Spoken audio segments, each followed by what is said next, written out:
Hello. It's good to talk to you guys again. Um, Had a big month this June. It's kind of a shock to me that the year's already half over. But the AFA year has traditionally started and run from midsummer to midsummer. And so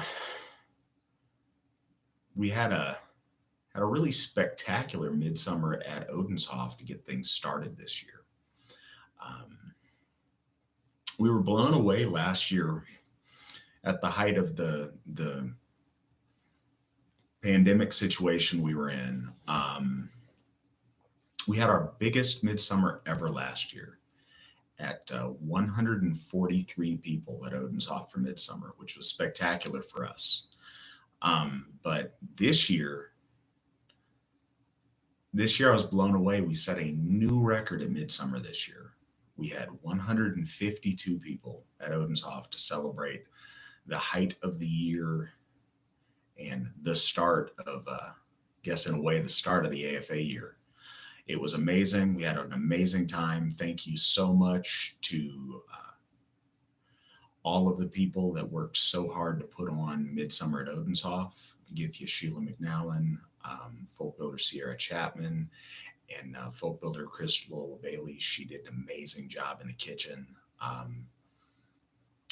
Also, also special thanks goes to Victor for keeping things straight. But we had an amazing event.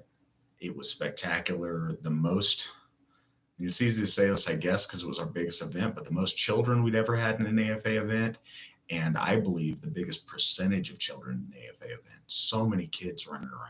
It was beautiful to see. It was beautiful to watch them play together. We had folks from all over to come and celebrate and worship at Odenshoff. And so it was fantastic. And hopefully you guys can join us next year. If you guys missed it, if you guys see the pictures and you guys are wishing you were at a national AFA gathering, next one up is going to be in September at Baldershoff Fall Fest. Always a spectacular time. We would love to see you guys there. Clear your calendars now, make the travel arrangements, ride with a friend, do what you got to do. But I would love to see you guys there. It's going to be a great event. Thank you so much for joining. We got the chat on the side blowing up here with people popping in, which is always great to see. Excellent. So couple of really good things, I guess, since last we talked. Maybe not, but I don't know if I mentioned it last time, and it bears repeating. We've started our food distributions at Baldershoff, which is a great thing.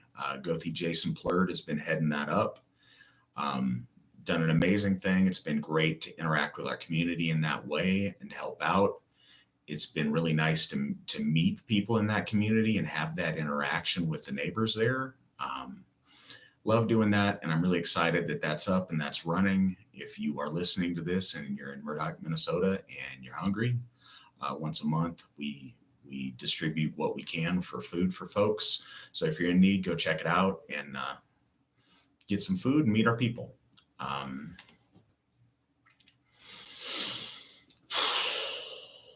Trying to think of other stuff to start us out here today. I guess I'll go ahead with this.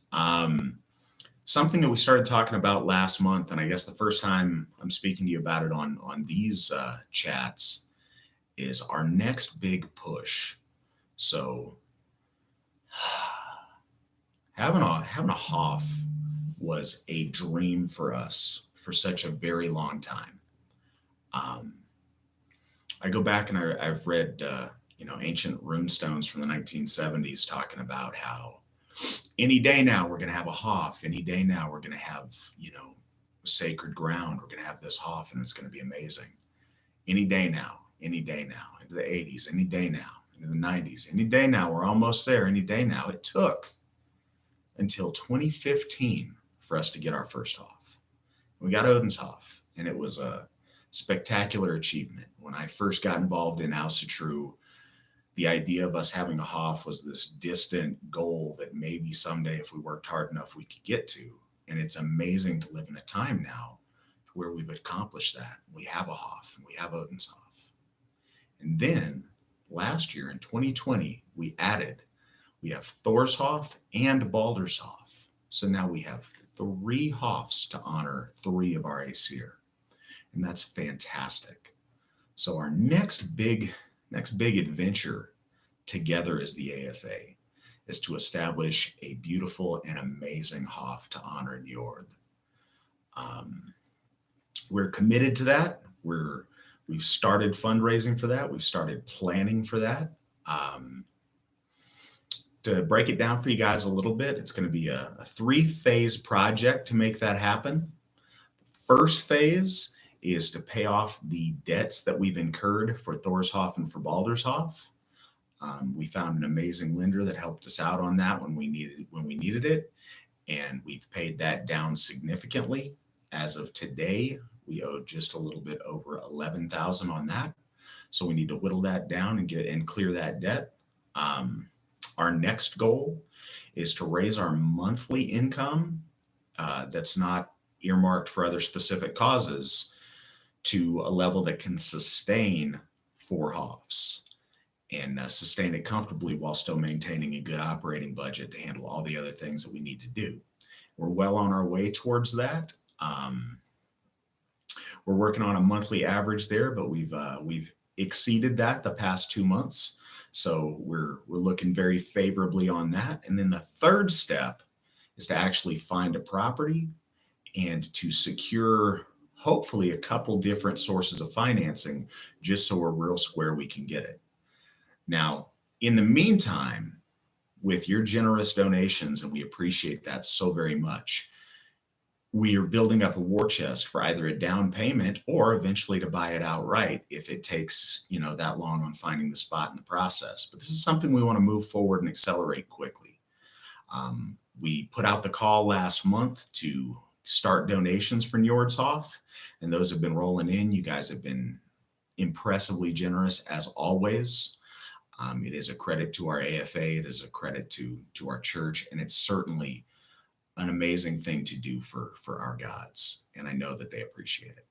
So thank you guys so much, and we're excited about it. We're moving forward on it.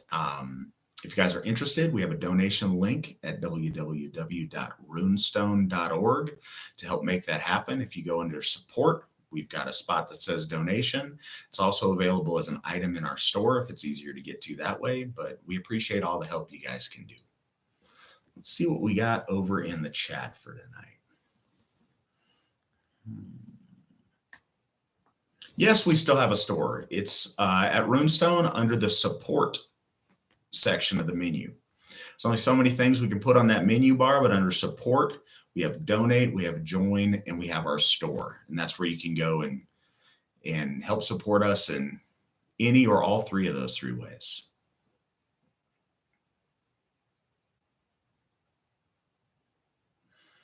We have an event in Pennsylvania every single year. We have Winter Nights in the Poconos in October, and that's always an amazing event. That's our kind of the second big event that we started doing years back, and it's been amazing. It's always got a great crowd, and I'm looking forward to it this year.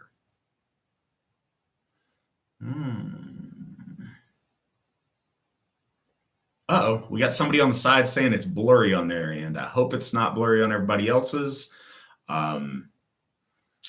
Folk builder James Alt has donated camera equipment and a cool ring light to step my game up here, and I hope that helps. I'm really pleased with the quality of it, so I hope it's good on your guys' end. If you guys have any questions or anything you want to talk about on the side, please, go ahead and mention that or ask, and I'll get to them. We have somebody who emailed me a question the other day, and I want to get to that. And the question they've asked, I've heard this come up a couple of times over the years. What is something to the effect of what is the appropriate Alsa-True stance on the quote unquote paranormal? They mentioned specifically near-death experiences, ghosts, things like that. I'm always very careful with those topics.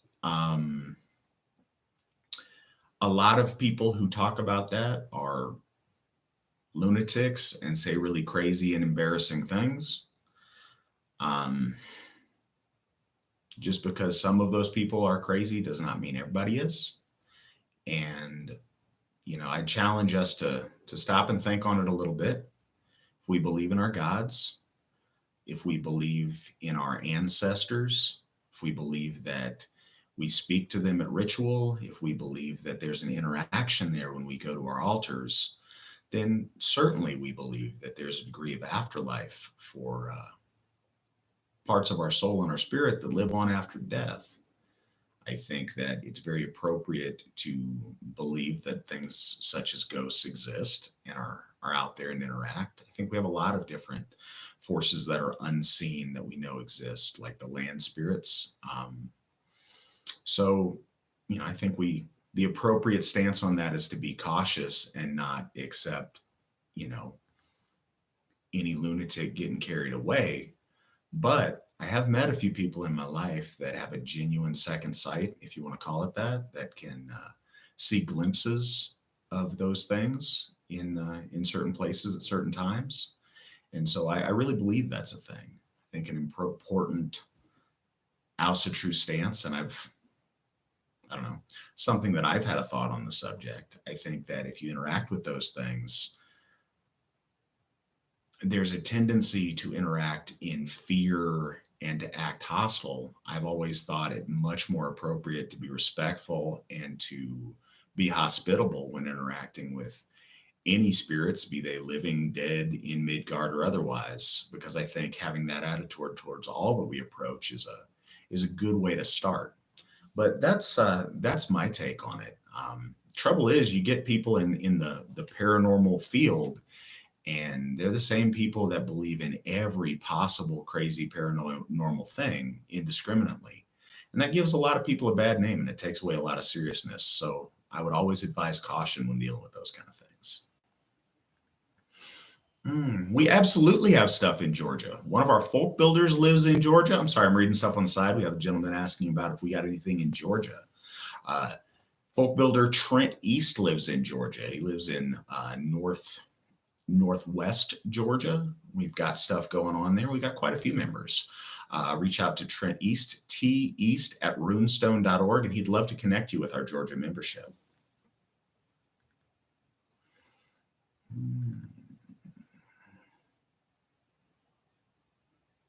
Okay. My recommendation for the top 3 books and what is the True Bible, in my opinion. There's not really an True Bible. I think that concept will always fall short, and so I hesitate to call anything that. I think the prose and poetic Eddas are the most concise source of our primary lore, but I would never look at them like a Bible in the sense that, every aspect is divinely inspired and, as if the gods wrote a book. I think that mythology and lore is very different from that, and I would never try to put it in that box. It was never intended to be. Top 3 books about Alcitru that I'd recommend. Alcitru, A Native European Spirituality by Stephen McNallen, our founder and the first Alcitru of the Alcitru Folk Assembly. I would also recommend The Culture of the Teutons by Wilhelm Groenbeck. And it's hard if I have to pick a third one.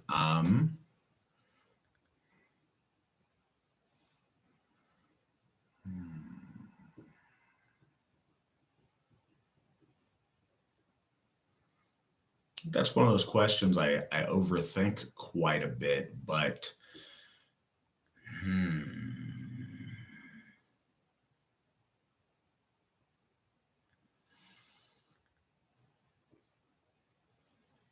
I would say to get some of our runic understanding, I'd recommend Futhark by Dr. Stephen Flowers.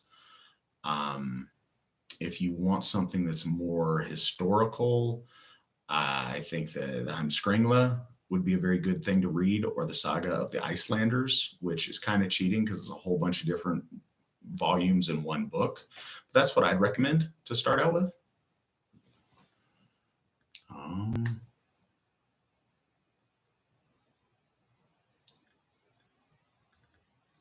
Ease up, Githya. Don't talk poorly about Zach Bagans. I'm a Zach fan from way back.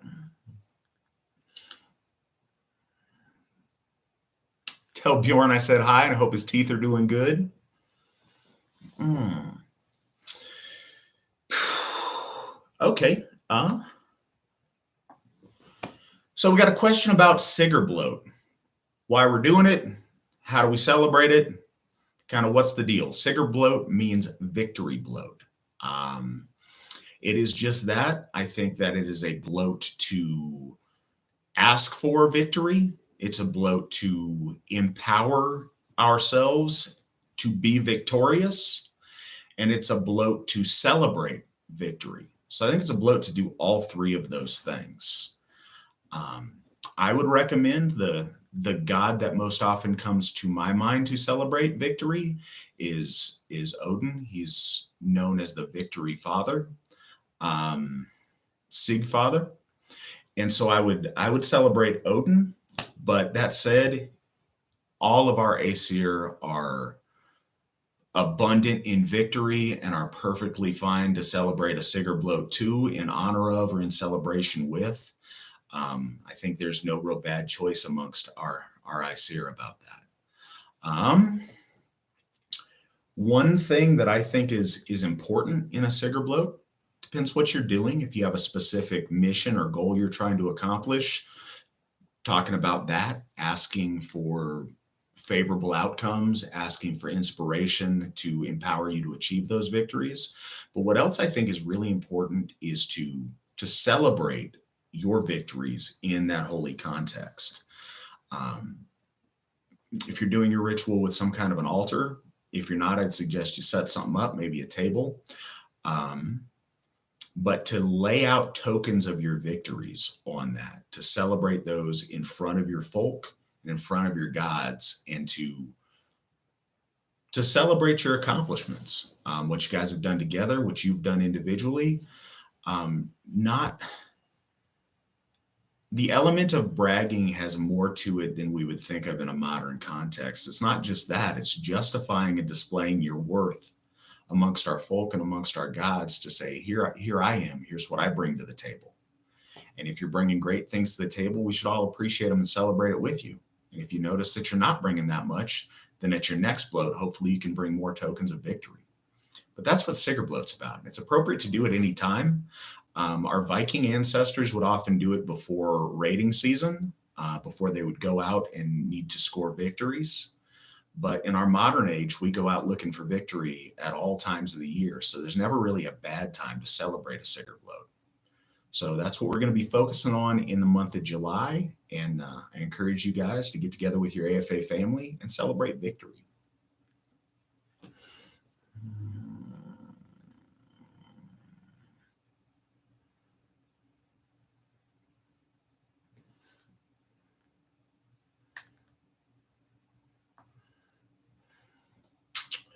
Okay, we've got a question. Why do I think that the AFA is being attacked by the media and other organizations like the SPLC when other Focus House of True organizations are not? Is it our growth and success? Yes, absolutely.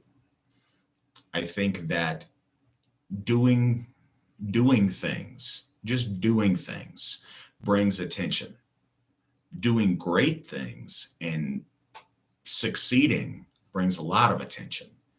It is always easier to complain about people who are successful than it is to go out and seek your own successes. And so I think that's why so much attention is on us from those organizations, is because we're effective. It's because we're winning. I wish this weren't the case, but the more successful we are, the more we bring our greater numbers of our folk home, and the more we establish Hoffs and do things in the world, the more we're going to have haters. And that's just going to happen. But at the same time, and I think it goes unnoticed, the more we have an awful lot of supporters, the more we have people join and come to us. Every time the media says something bad about us, it boosts our membership. We have people that didn't know about us that check us out and say, hey, you guys are up to some great stuff. You guys are doing things. So I think that's fantastic. I wish the media would leave us alone. I wish other groups would stop calling us names and being mean to us. But it's a testament to our success and to what we're able to accomplish together that we're getting that attention. And for all the attention, just because their voice is louder and allowed to spread more, I'm able to see the other side of it, and we're getting an awful lot of positive attention as well. And what I think is really important to note, certainly we're getting plenty of positive attention from our folk, from new members and new folks who are interested, but we're also getting the attention of the gods.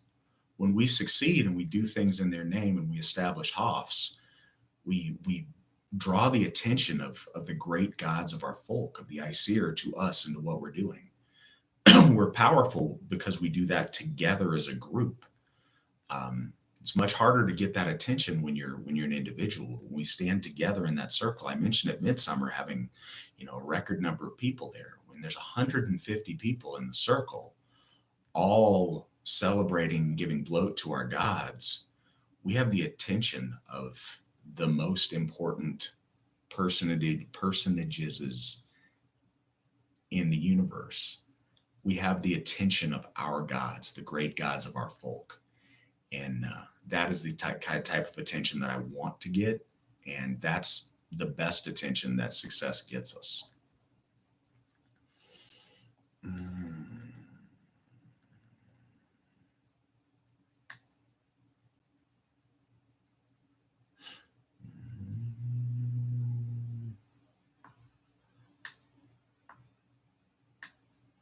Appreciate you guys helping out over in the chat on the side.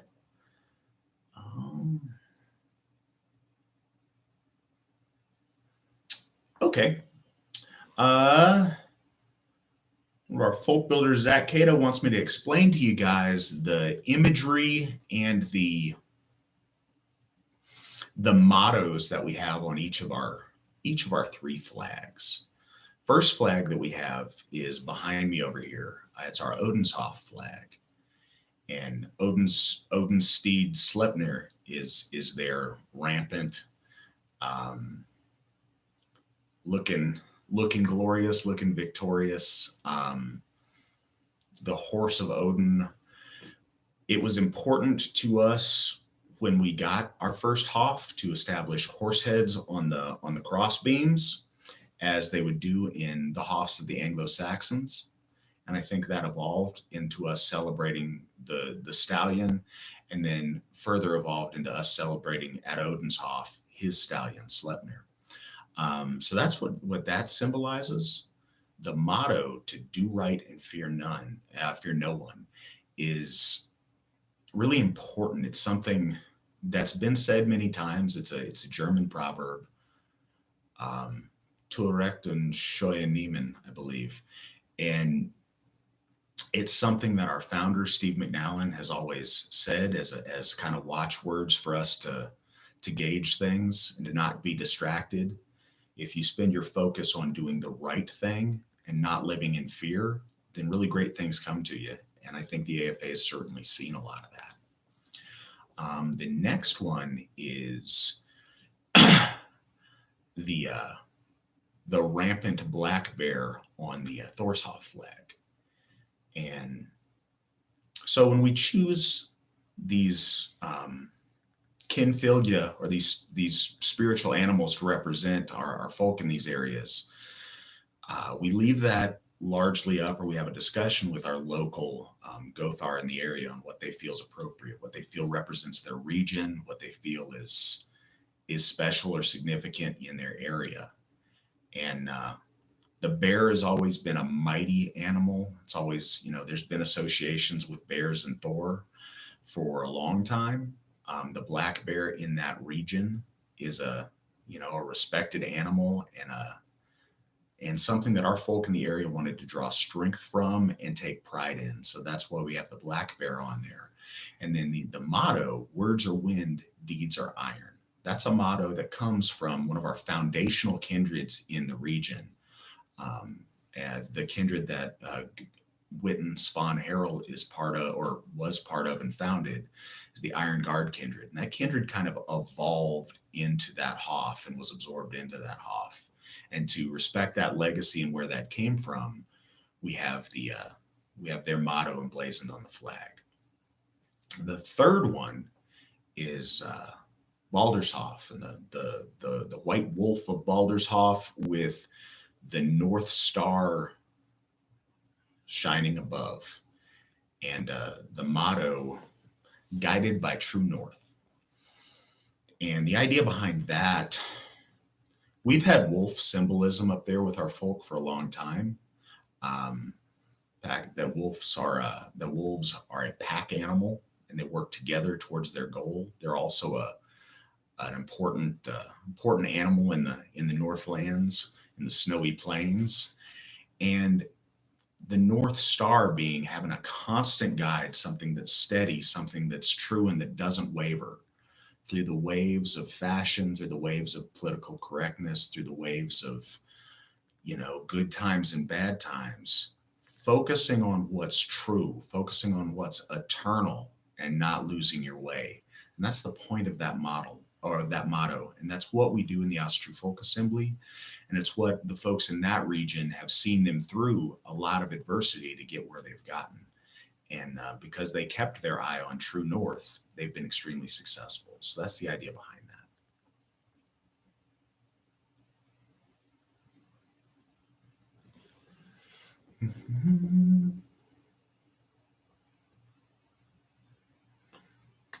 Are there any diets or exercises I recommend for the folk? Yes, I recommend diet and exercise for the folk. I don't just say that to be flip, because almost anything that's serious works if you're consistent with it. I think it's extremely important for our folk to be healthy and to be whole.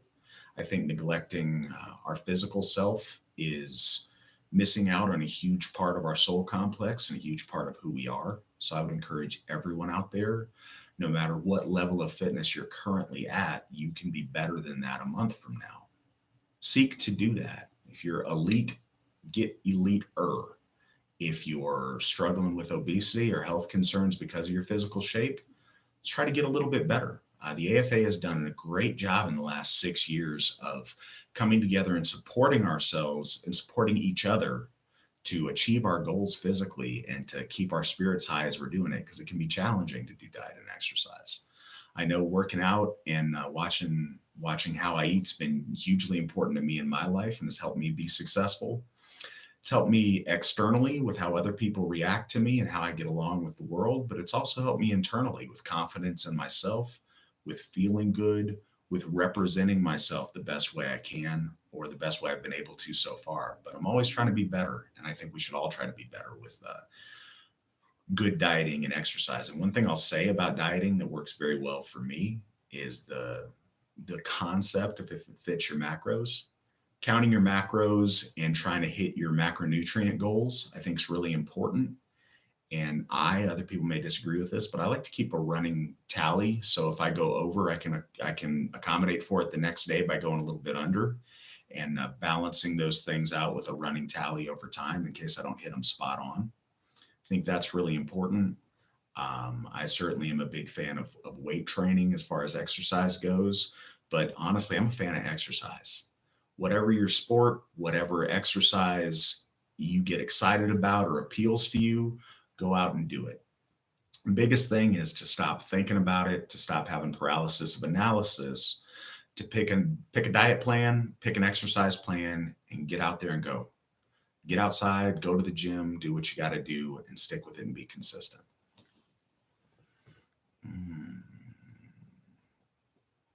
Haha, Bjorn, you can't get me.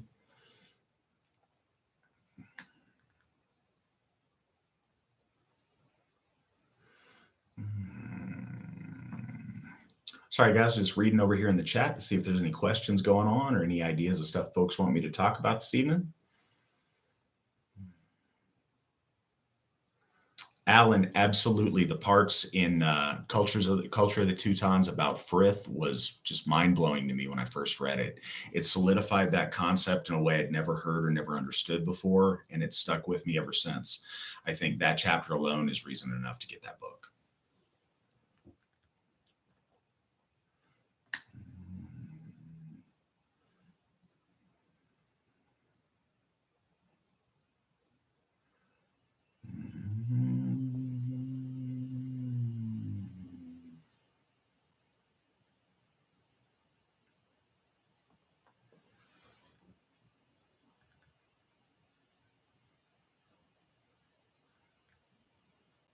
If Sierra, if you're asking if this is recorded, yes, all of these are recorded every single month, and should be up for viewing after we get done with the live stuff here. Sierra has stepped up to be our Hoff historian at Odenshoff. We're excited. She's been on the job for 24 hours and she's already doing amazing things. So we really appreciate that.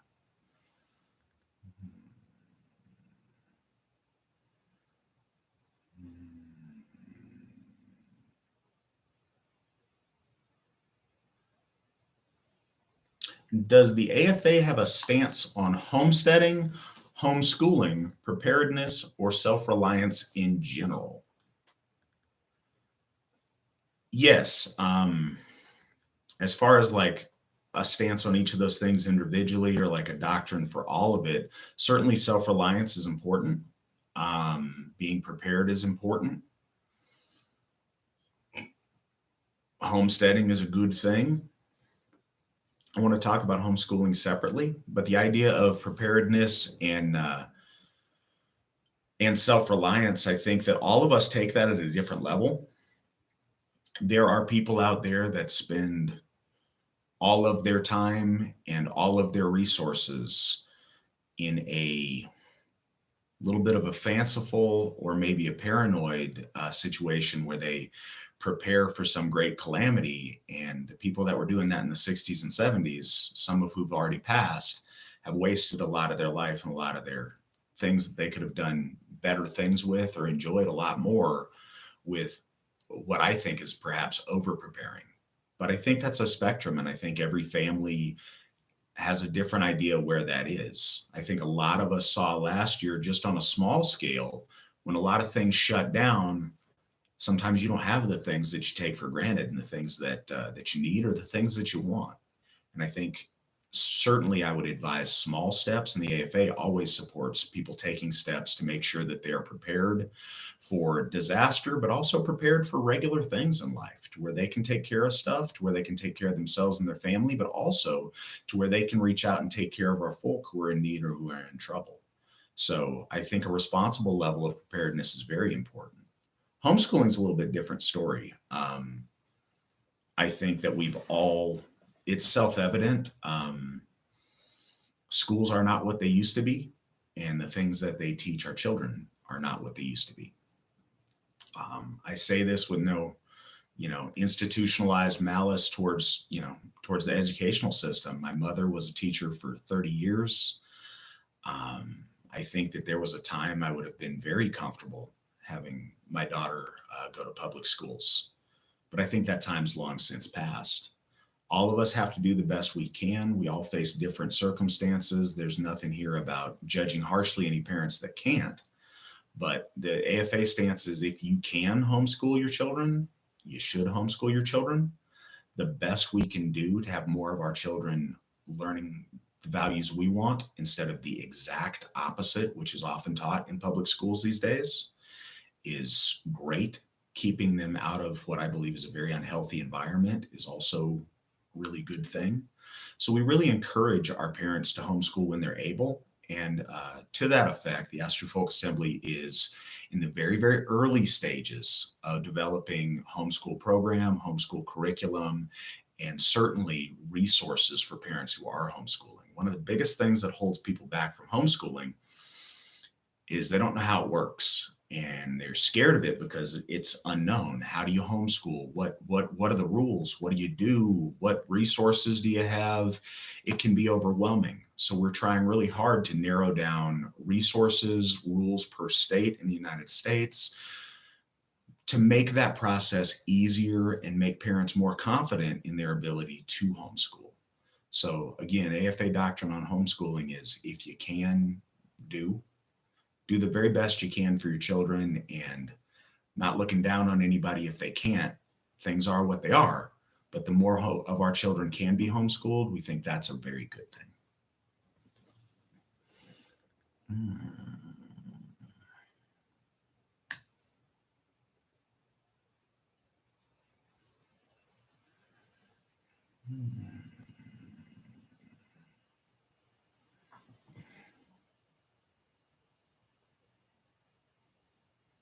Okay. Got a question about bands. Somebody was wondering if the AFA had ever in the past, or if we would consider having bands play either at an event or at a separate time during the year. Of course, we would consider that. We have had that in the past. AFA events, we used to very often, before my time as Altair Gothi, very often we would, I say very often, every national level event we would have bands at. Sometimes just one, sometimes two or three. The selection we had to choose from was very limited at the time, or the selection that we were choosing from. And often we ran into an obligation to have them at events, and it really increased the event's overhead and didn't necessarily add a lot of value or a lot of enjoyment, but it's something that we were just doing because we were in the motions of continuing to do it. I would very much consider that. It would all depend on the logistics of how to make it work. And if it's something that's good for our folk, we would certainly prioritize having, AFA true bands or AFA true musical artists, even if it's, one person up there doing an acoustic set with whatever. We would certainly encourage it. If we have AFA members that just want to come bring their stuff and play, we'd love to set aside time for that. If it's bringing in a special band or doing a special concert, I'd certainly be willing to consider that. But absolutely, we're certainly open to that. We love our folk doing things, and we'd love to support our folk that are musically inclined.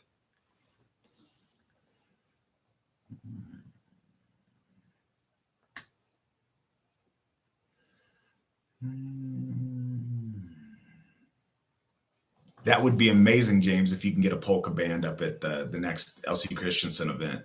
I would be all for that.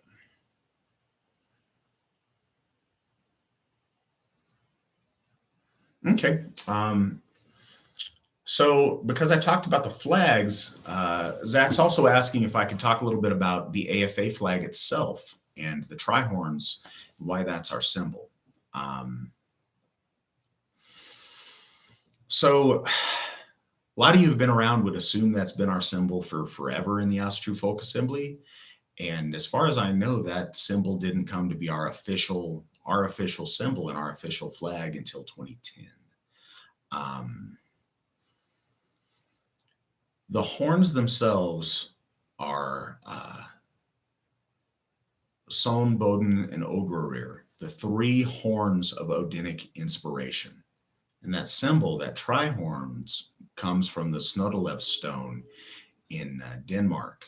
And Altair Gothi, Steve McNallen, and myself, along with some others, went to Denmark a number of years ago and got to see that stone where this symbol comes from, and got to, don't tell nobody, but we got to reach out and actually touch the stone.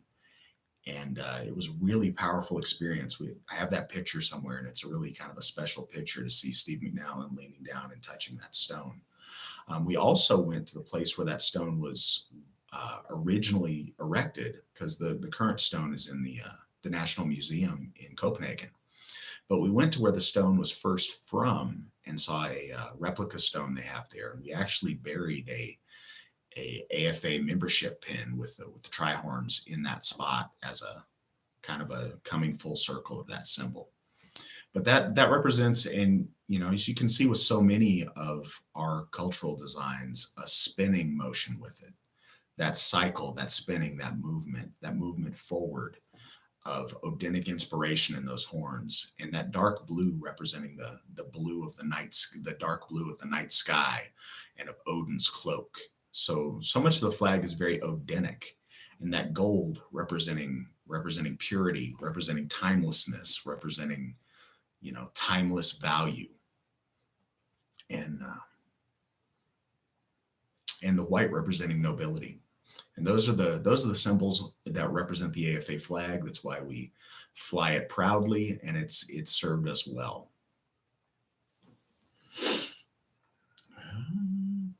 Pipes and drums would be great, Lane. These are all awesome ideas to have. We had a piper at a couple of different AFA events, and that's always turned out very well.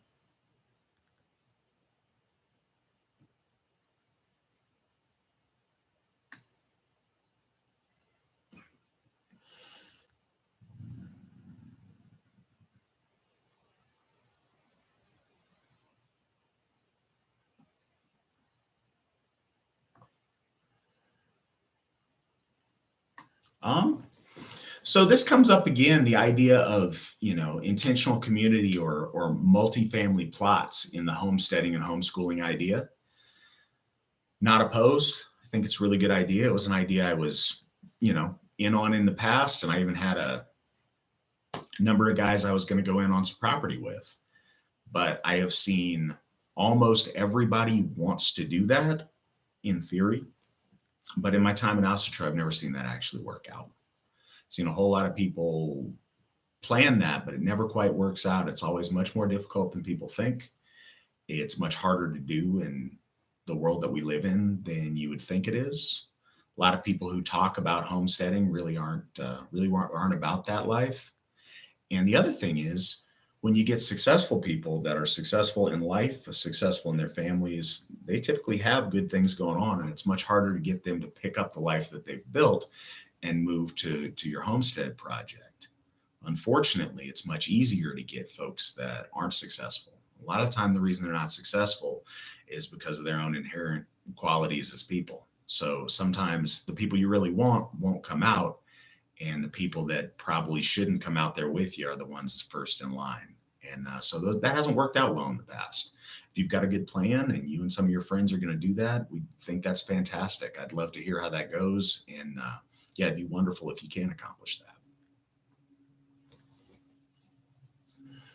Hmm.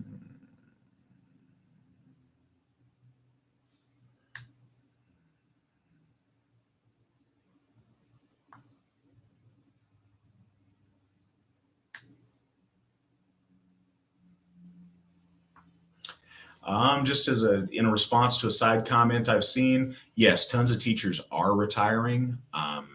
That profession is becoming very different than it once was, with the new radical, extreme, liberal nature of current education and its inherent prejudices towards against all of the things that we believe in. A lot of teachers are leaving. We're losing the good teachers and getting folks that I really wouldn't want teaching our kids in there, unfortunately. But it does mean people with a lot of experience are going out in the homeschool market and helping to inform the evolution of homeschool programs. And that's a really good thing. And it's certainly advantageous to us to look into those things. Hmm.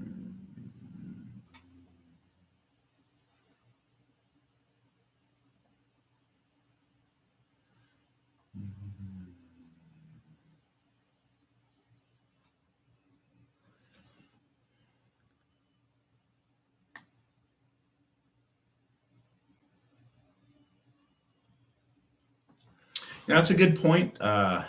Ryan brings up to make sure that your kids get socialized, because that's the one thing public schools, that's the argument that I've heard, since I was in elementary school as far as homeschooling goes, is that homeschool kids don't get socialized as much. And I think some of that can be true. I think that's probably a big challenge to socialize your children. But the socialization that they will get in the public schools now seems to me to be far worse than not having the socialization at the homeschools. That balance has really, really shifted. But it's absolutely something kids need. We need community. Our folk have always been defined by community and by being part of something bigger than themselves. So whatever you do, make sure those kids are part of something, can interact with other kids, can interact with other families, and have community, because it's so important for everyone's mental health to have community. It's one of the things that was so devastating last year with so many people, is the feeling of isolation. We don't want kids to feel that way because we choose to homeschool them.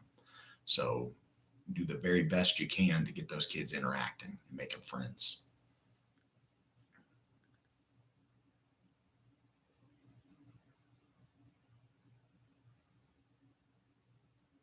Adam, a Galder choir would be fantastic. I've thought about that a lot. I'm not sure exactly how all that plays out. I think there's some reamer chanting you could do that way that would be really cool. But I would love to hear a choir doing Galders, doing various different Galders, doing reamer. That would be fantastic.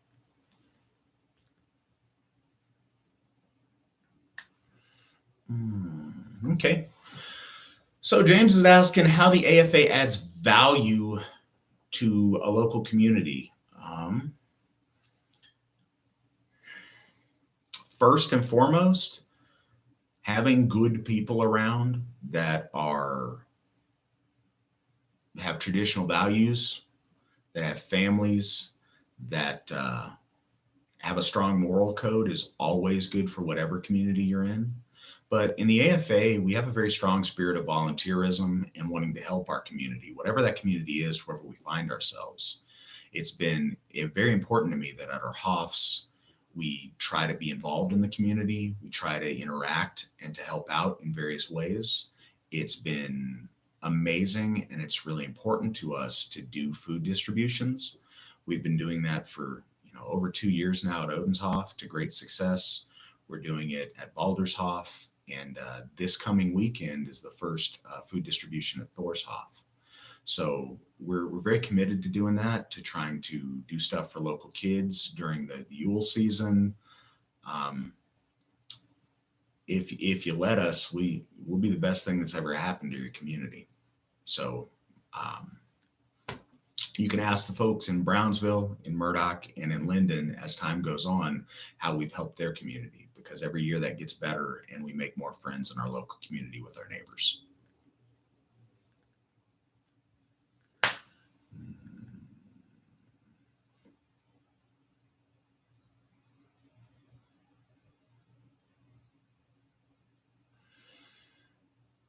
Ryan, I absolutely agree with you that the story of Ask a Nimble is very important, and the thing about the goodly hue is really important. As far as a good resource where that's talked about in a folkish context, I really don't know off the top of my head. But that would be interesting. If I don't know if somebody's written an essay on that or a book about that somewhere, but it's a fascinating one of a piece of our lore, and I do think it has a lot of really important implications.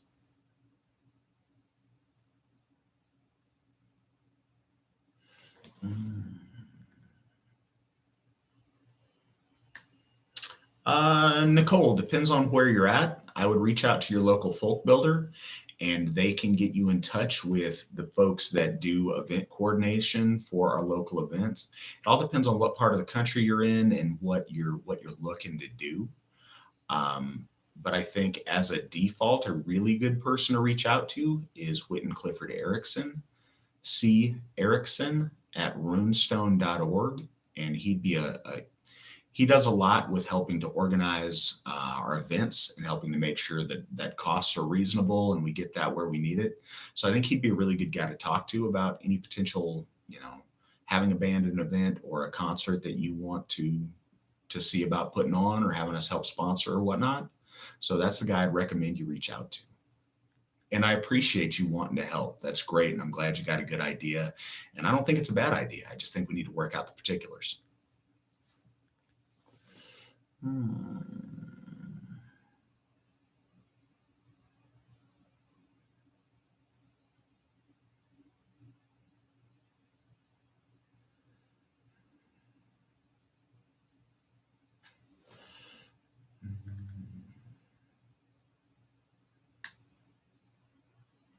Um, we have had AFA convoys go to different concerts. I know we had a number of different AFA groups go when Heilung was touring. And so getting a group of AFA members to go together to concerts is already a thing. You should look to your local AFA and see what's coming to your town. And I'm sure you can find AFA members to go with you to Austrian specific concerts, to traditional cultural European concerts, and probably to any other concert you can figure out of good music.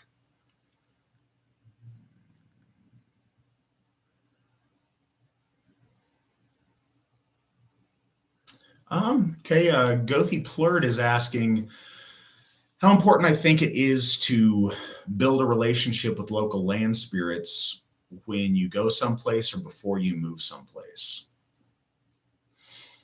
I think it depends. I think it depends on where you're going and what spirits occupy that place and how, I don't know, I guess how crowded with land spirits it may be.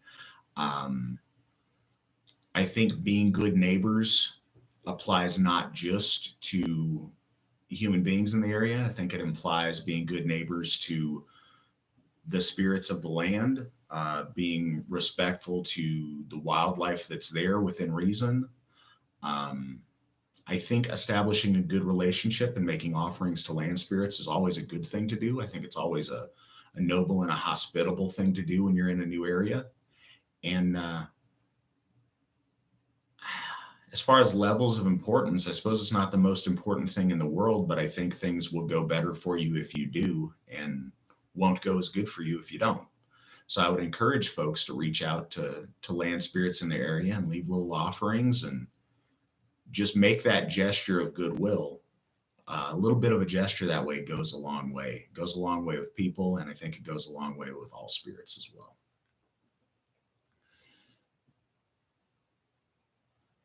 We all need more money than we actually have. That's a. I'm not sure what that comment's in reference to, but absolutely we do. The more means we have to accomplish success, the more we can apply those, and the more we can do successful things.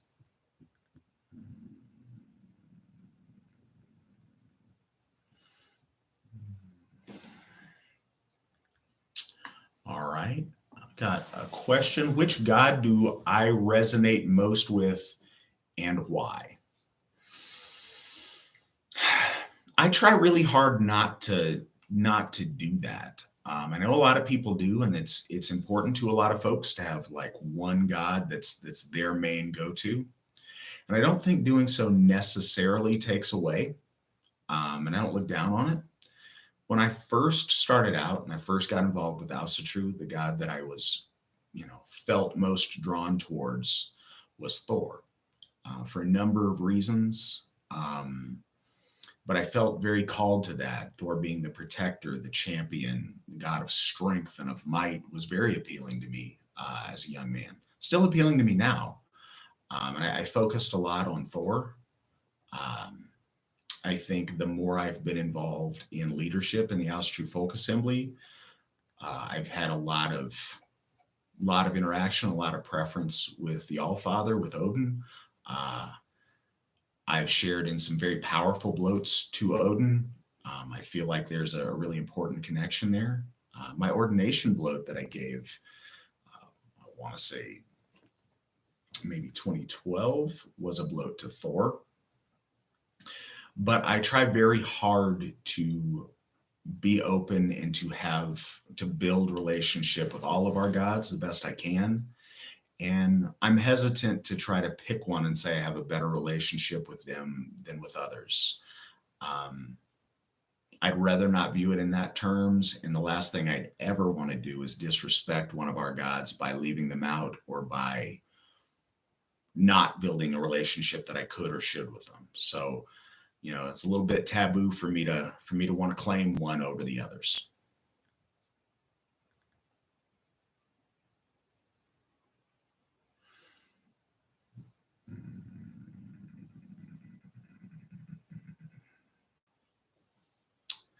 I think that's a really good point. We have somebody talking over on the side about how maybe it's a better idea for families to move close together than to go in on communal property. I've always thought that's a great idea.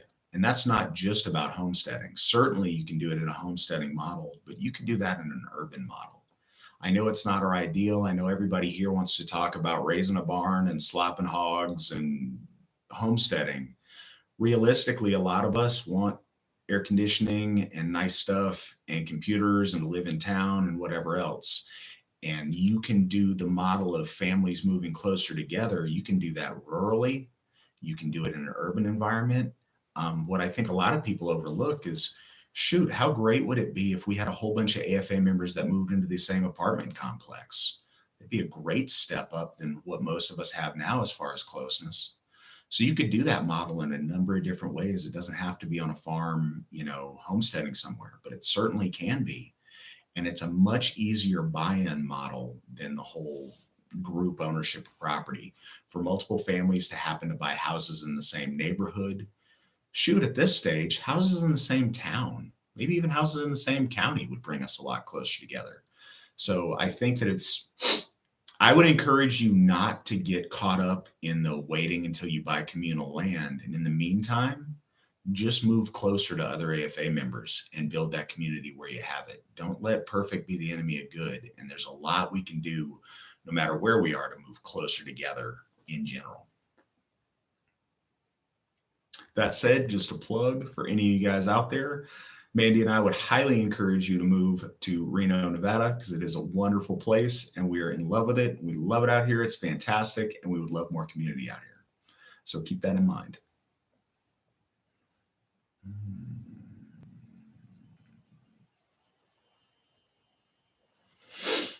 Ryan, I don't know if there's any magical rune working that's going to get you a job, but I think there's probably rune working you can do to help you acquire a job. I think that Fehu is your best bet for getting circulating income, getting circulating prosperity, and for generating luck in general. I would recommend galdering and doing meditation on Fehu and keep that as a lens that you see your life through and that you focus on and help that guide you in your quest for a new job. I think that would be the most helpful.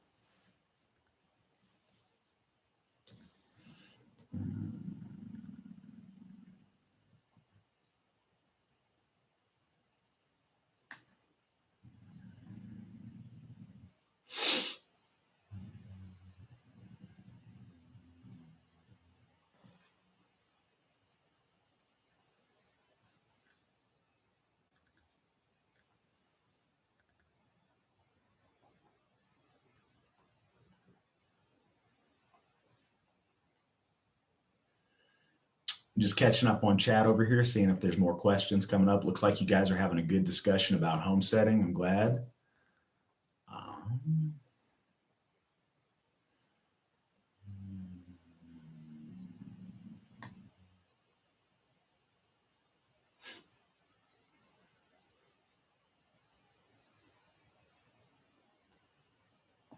Jay, I mentioned earlier some books that I'd recommend about getting closer to the House of True Faith.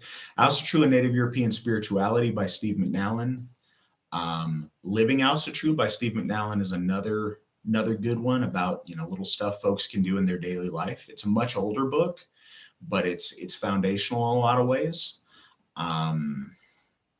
Culture of the Teutons, but I think you need to take that with a bit of perspective. He tends to be very, very absolute, and I think the real world always was and is a little bit less absolute than that. So with a little bit of moderation, Culture of the Teutons is amazing.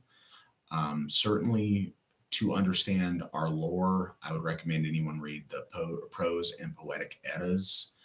A little bit more challenging read, but something that I also think is often overlooked, but a very good read is The Gesta Danorum by Saxo Grammaticus. I think that's certainly important. Like I said, for rune things, I think that Futhark by Dr. Stephen Flowers is a very good book to pick up. And I think if you're just starting out with runes, or if you're a younger audience or somebody brand new, I think The Runes Workbook by Leon Wild is a very, very good book. I think that's the best intro to runes book, so I'd recommend that as well.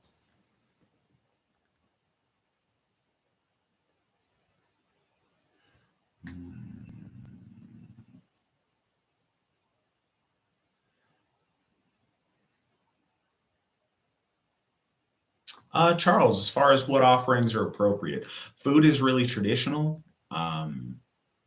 Libation is traditional also, a drink offering, an offering of mead or of honestly, of any alcohol. I think mead gets overused.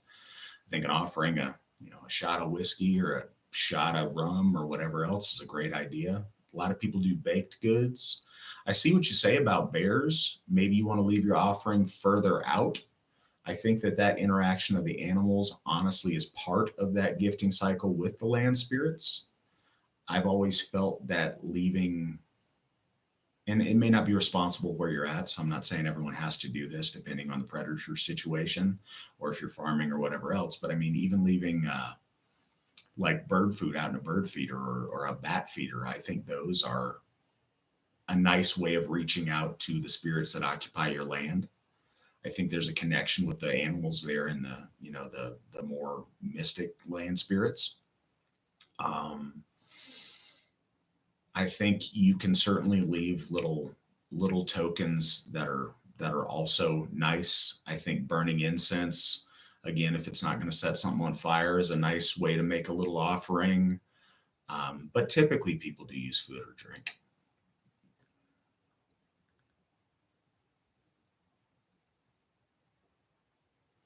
Mm.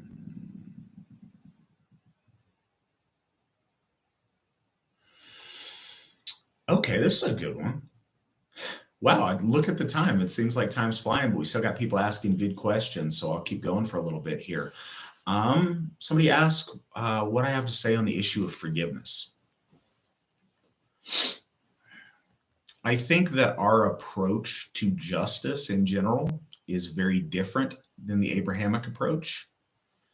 Um, it's kind of a big topic, and I may get about it in a roundabout way.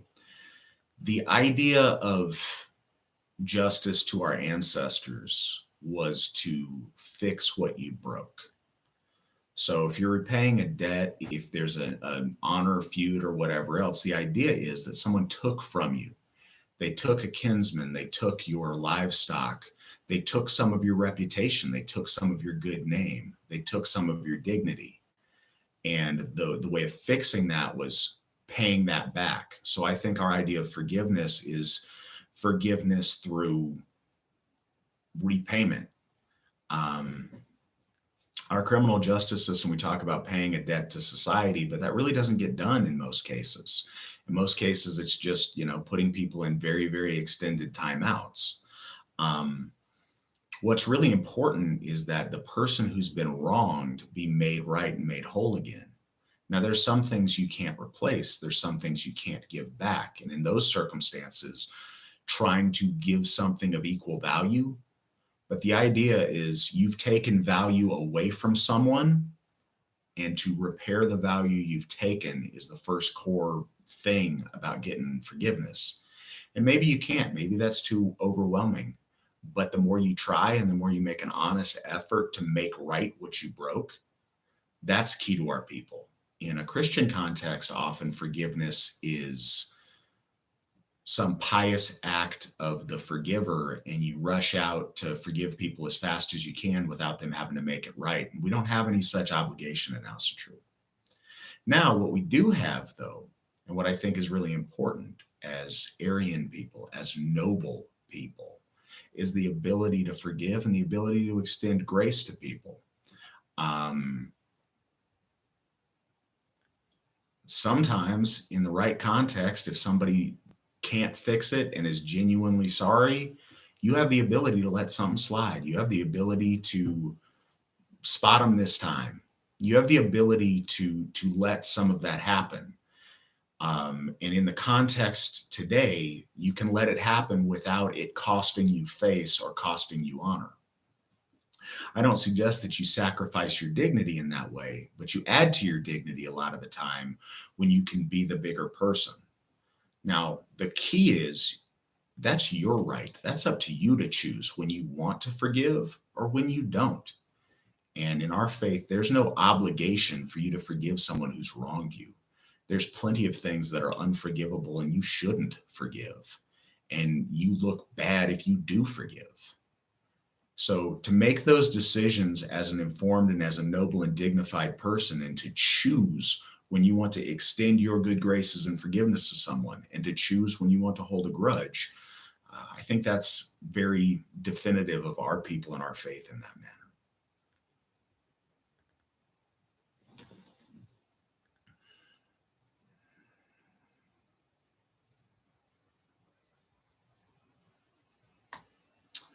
Jason, I don't understand your question. Hopefully, this will get to it. He's asking how important I think it is to build frith in something deep and meaningful, as opposed to something like politics or common strife. Um, I think he's meaning the thing that bonds that frith together, meaning bonding over something that extends beyond mundane politics. I think it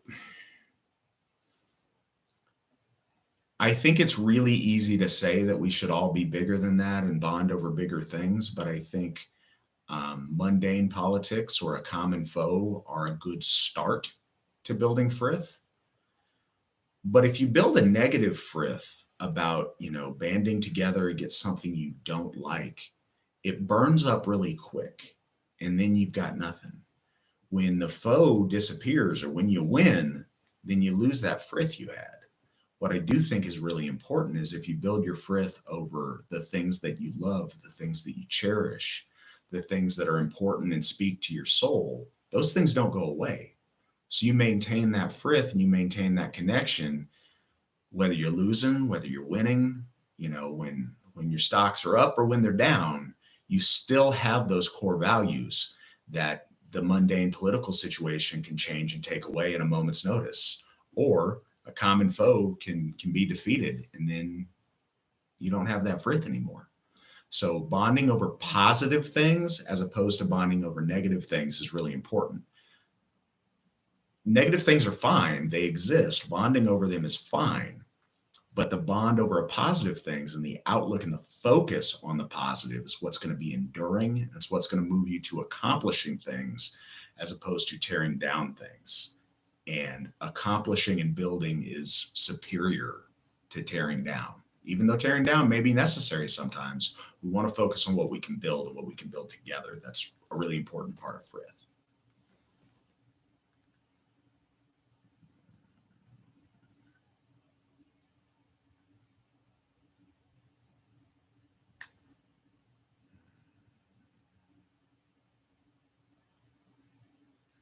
We're getting some good ideas over here on the side as far as things you can do to honor land spirits that aren't edible. Um, People talk about shiny things, and it may sound funny, but all of us like shiny things.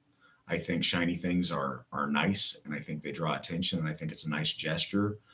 The point isn't that the land spirit needs some new bling. The point is the gesture that you're making and that they recognize you're giving them something from the heart. I think the idea of making fairy houses, for lack of a better term, making little symbolic structures to represent that the land spirits have a home on your land is also a very nice thing to do, and that's something that our ancestors have done and that many people do. That also probably is not going to attract bears. So those are some good ideas, and I appreciate guys on the side for throwing those out.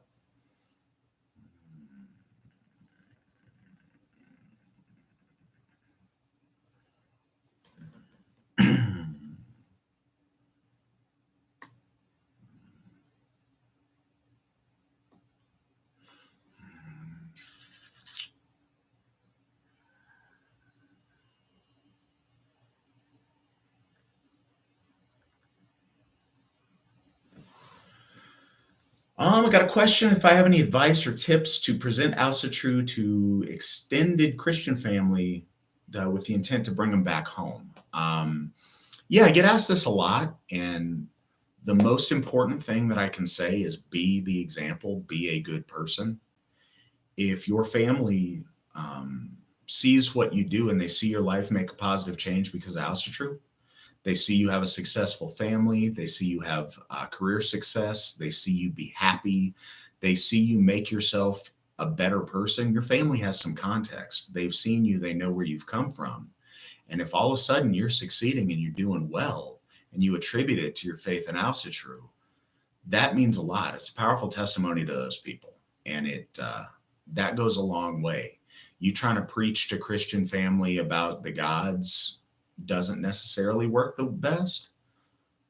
But when they see you've been successful and they come to you and ask, like, hey, what is your secret? Why are you doing so good? How are you, your family's doing amazing. What happened?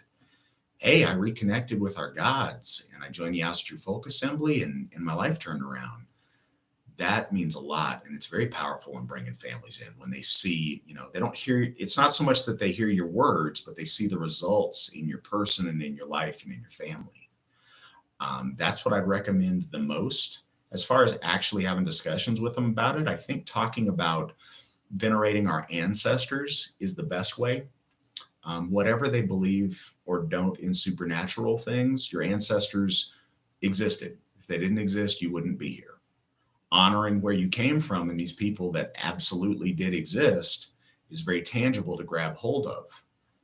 And most people instinctively know that there's something beyond this life, that those ancestors interact from beyond the veil in some way.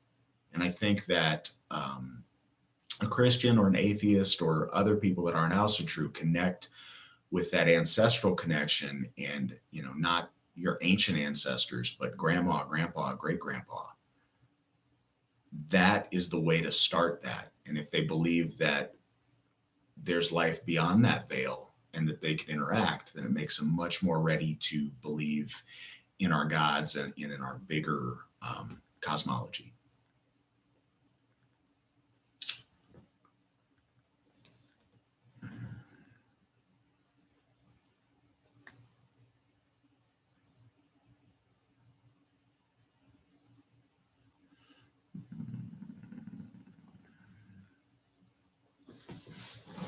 Okay, we got a question. Somebody who says they are of both Germanic and Celtic ancestry and want to know if that's welcome.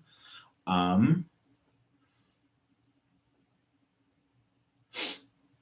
you notice the similarity between Celtic spirituality and Norse spirituality and religion. I think that's because I know that's because there's the commonality of faith between all Aryan peoples. Their faith comes from a root faith. And Ausatru is how we tie into that faith and how that faith has best evolved for our people. In the Ausatru Folk Assembly, we are proudly pan-Aryan. We welcome all of the ethnically European peoples to come home to Ausatru. You're being part Celtic and part Germanic is absolutely welcome. It's probably what most American practitioners in the AFA have in common is both Celtic and Germanic ancestry. We certainly have Slavic ancestry in there. So, any of the sons and daughters of Europe, we welcome into the Ausatru Folk Assembly as part of our greater Aryan family.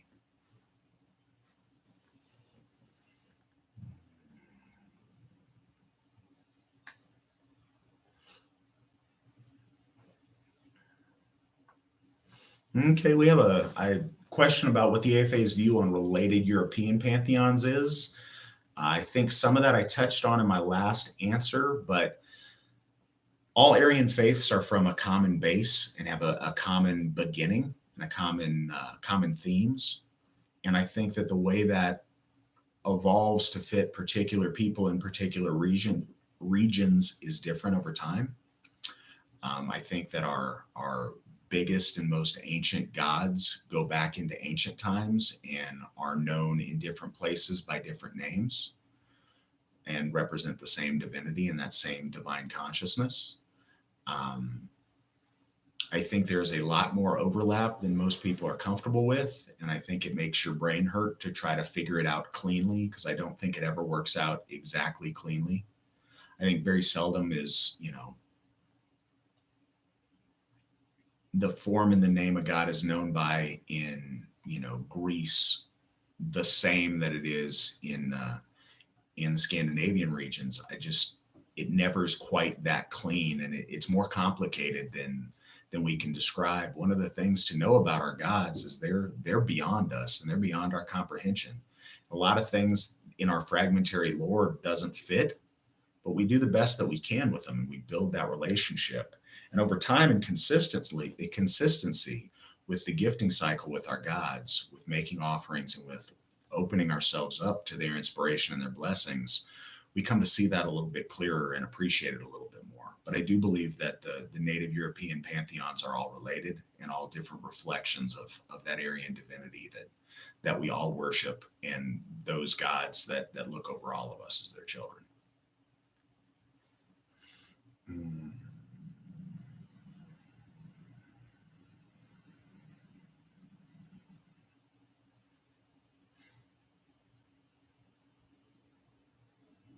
Melinda, that's a good point. Not forgiving something doesn't equate to holding a grudge necessarily, but it can. And it's good for you to point that out. You can just not forgive it and go on with your life and not make it something that weighs you down or something that you focus on. But if you've been wronged, you're very entitled to hold a grudge. If you're owed something, you are entitled to want to collect on that debt and to feel that pain. Now, you're poorly served if you let that eat you up and there's no way for you to recoup that debt. If you focus only on what you lost, and I think this is true in general, if you only focus on a negative outcome or on a failure or on a loss, you become myopic and you look at one little thing and you're blind to all of your opportunities for success and all of the things that you have.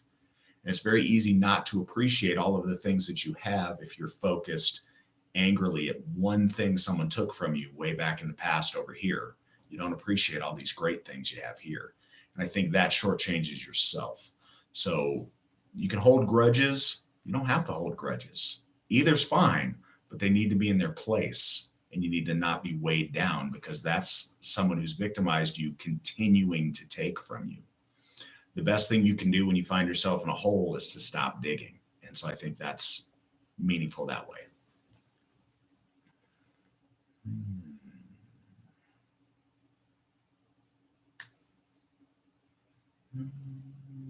Trying to catch up. You guys are having a very good chat over here on the side.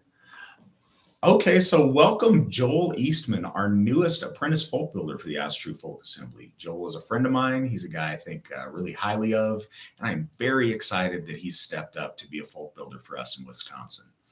If you're in Wisconsin, if you're anywhere near Wisconsin, or even not, reach out to Joel. He is a great guy. He's a good guy to know. I'm glad I know him, and I'm glad that he's folk building for the As True Folk Assembly.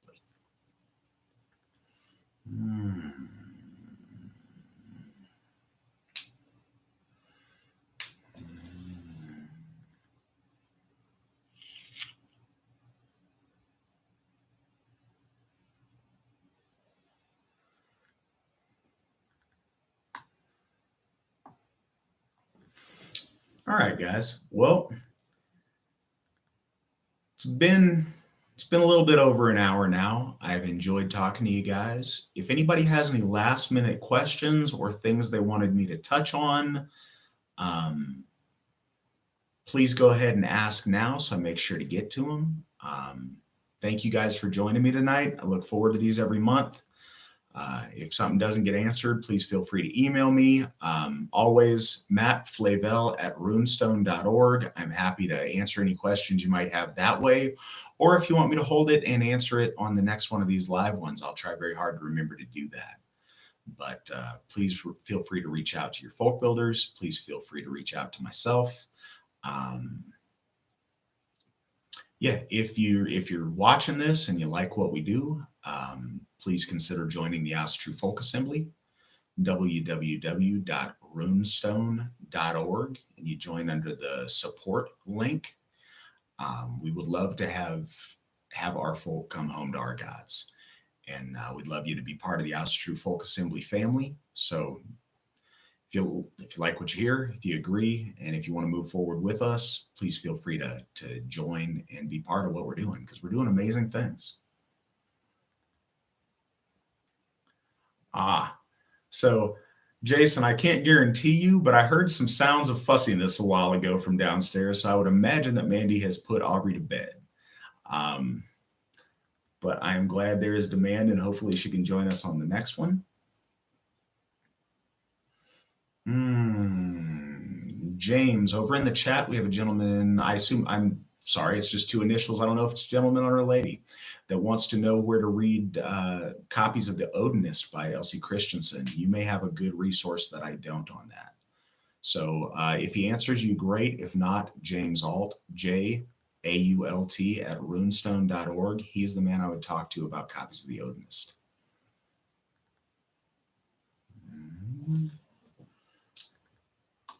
All right, and I'll leave you with this. Mary, you ask if there's any thoughts on where the next Hof will be. Yes, there are lots of thoughts on where the next Hof will be. It's a number of places that really stand out as good spots. The coastal Pacific Northwest in Washington or Oregon is a very good idea. That would be very incumbent on finding a property that's within our price range, that's on the western side of the Cascades, and that's sometimes hard to come by. Um, Florida is Florida is probably the most appealing place for the next Hoff, but that's not a guarantee. We're still looking a lot of places, but that's what I'd say is that's kind of the area we're leaning. All right, guys. Thank you all so much for joining me tonight. I hope you guys have an amazing, amazing evening. Hope you guys have an amazing month, an amazing July. I hope you guys celebrate a triumphant Cigar Bloat, and I hope that you all find victory in your life. And I know we'll find victory together. So onward to Njordshof. Hail the gods, hail the folk, hail the AFA.